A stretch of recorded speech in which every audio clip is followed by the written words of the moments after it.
आं गिबियावनो गलाघाट जिल्ला भेन्सार फोरोंगिरि गौतमनि जानानै बुंदों आरो गासै निउस चेनेलनि आं साबायखर बावदों। बे खौरां मेल खुंनायनि गुदि जाहोना जाबाय जोंनि गलाघाट जिल्लायाव 1991 एलपि स्कुल गायसनदोंमोन बर' मिडियामनि 20 खान एलपि स्कुल गायसनदोंमोन आरो बिसोर प्राय 15 खान एलपि स्कुला प्रभिन्सियेलाइज जानानै थांबाय आरो बिदिनो गंथाम हाई स्कुला प्रभिन्सियेलाइज जानानै थांबाय। नाथाय बेनि गेजेरजों गंसेबो एमइ स्कुल प्रभिन्सियेलाइज जायाखै।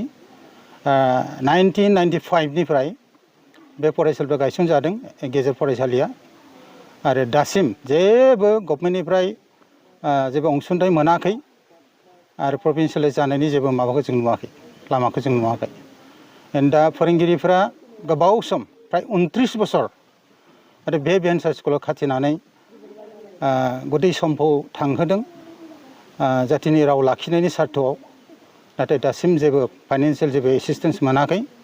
बहुत माने दुखु खस्थ' सैनो गोनां जानानै दं। दा बेखौ लानानै थांनाय जिथु गोजोन गोरोबथा एबसु साहित्य सभा आरो बिदिनो इउबिपिअ आरो बिदिनो सेन्ट्रेल गभर्नमेन्ट आसाम गभर्नमेन्टनि गेजेराव जिथु गोजोन गोरोबथा जादोंमोन आरो बाहायबो शिक्षानि खेथ्रआव 6.3 क्लजनि बाथ्रा दंमोन। दा बे मथे गुथै फरायसालिफ्रानो भेन्सार फरायसालिफ्रानो प्रभिन्सियेलाइज जानांगौमोन, नाथाय जायाखै। दा बे प्रभिन्सियेलाइज जायागौमानि थांनाय 2020 मायथाइनि 27 जानुवारियाव 27 जानुवारियाव इउबिपिअ एबसु साहित्य सभा आरो गलाघाटनि माखासे बर' आफादफोरजों सावरायनानै मोनसे थिरांथा लानाय जादोंमोन दि प्रभिन्सियेलाइज जायागौमानि बिकेडब्लिउएसिआ माने बिदि राङारि अनसुंथाइ होनायनि बाथ्रा होदोंमोन। नाथाय दासिम बे खामानिखौ मावफुङाखै। बेनिखायनो जोङो दुखु फोरमायदों जे बिकेडब्लिउएसिखौ मैखोमै बिटिआरनि बाहेरायाव थानाय जायफोर बर'फोर बिथांमोननि कालचार आरो बिदिनो राव फोरखौ फोथांनानै लाखिनो थाखायनो मेनलि गायसननाय जादोंमोन। नाथाय बिथांमोनहा खोथा होनाय बायदि बेफोर खामानिखौ मावाखै। बेनिखायनो जों खावलायदों बिथांमोना बिनि सायाव थाब राहा लानांगौ जे प्रभिन्सियेलाइजेसना माला जागोन जों मिथिया, नाथाय जायागौमानि बिथांमोना राङारि अनसुंथाइ होनानै दुखुथिया फोरोंगिरिफोरखौ माने हेफाजाब खालामनांगौ राङारि भाबै, जाहाथे बिथांमोनाबो फरियाल सोलिनो हायो, सालायनो हायो, सुबिदा जायो बेबायदि। बेनिखायनो जों खावलायदों इउबिपिअ आरो आबसु साहित्य सभा गलाघाट डिस्ट्रिक्टनि गासै लोगो नांनानै बिथांमोना 6.3 क्लजखौ जाफुंहोनो थाखाय गभर्नमेन्टनिसिम नारसिननांगौ आरो 6.3 खौ कारज'करि जायागौमानि गेजेर फरायसालिनि बर' मिडियामनि फोरोंगिरिफोरनो बिकेडब्लिउएसिखौ राङारि अनसुंथाइ होनो थाखाय नारसिननांगौ, बेबस्था लानांगौ। नङाब्ला खिन्थु फोरोंगिरिफ्रा गथै जिबन सेक्रिफाइस खालामबोनायखौ बिथांमोना बेसेन होनाय जानाय नङा आरो फोरोंगिरिफ्रा मेंनायाव फैदों। ओंखायनो हयथ'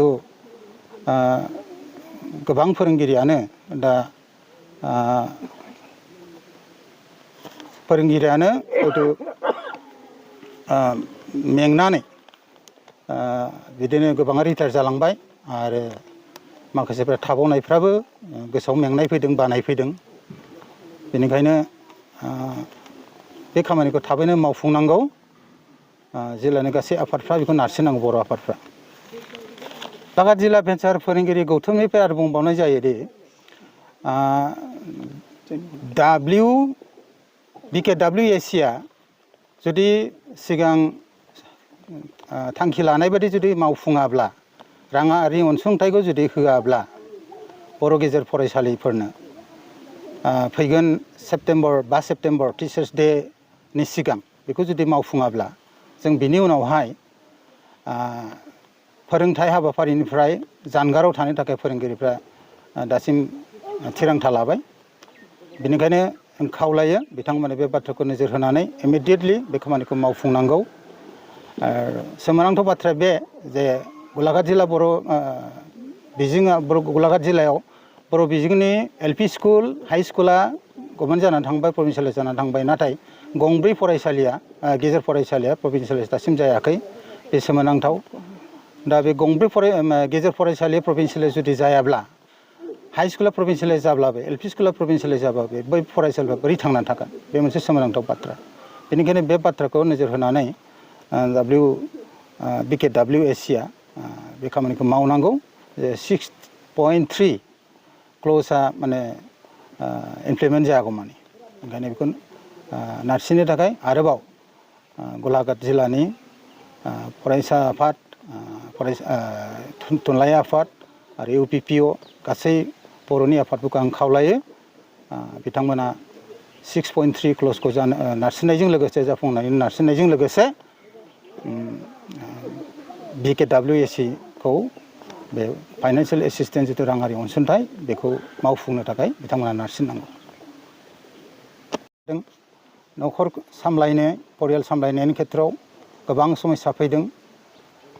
बेनिखायनो बे बाथ्राखौ नोजोर होनानै थांनाय 2022 मायथाइयाव तेलिसालनि बर' गेजेर फरायसालियाव BKWSCनि माखासे EM बिसेसकै एडुकेसन डिपार्टमेन्टनि दायथ'आव थानाय अनिल बसुमतारी, रमिय' पि नार्जारी, गाम्बारु मोसाहारी, प्रदीप नार्जारी, प्रदीप स्वर्गियारी बिथांमोना राङारि अनसुंथाइ होनानै गासै फोरोंगिरिनिसिम आरो बाहाय आबसु फरायसालि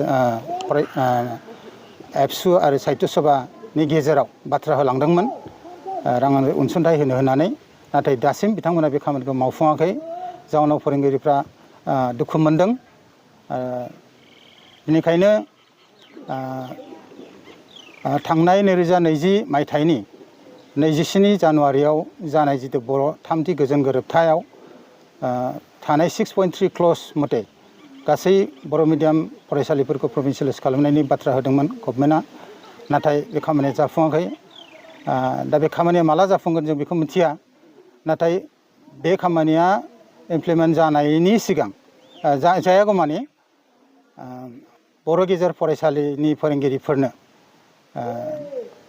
BKWSCनिफ्राय जि बाथ्रा होदोंमोन राङारि अनसुंथाइ होनो, बे खामानिखौ बिथांमोना मावफुंनांगौ। जुदि मावफुङाब्ला फैगोन 5 सेप्तेम्बर टिचार्स डे खालिनि सिगां बे खामानिखौ जुदि मावफुङाब्ला बेनि उनावहाय फोरोंगिरिफ्रा फोरोंथाइ हाबाफारिनिफ्राय जानगाराव थानो होननानै गोख्रों थिरांथा लाबाय। बेनिखायनो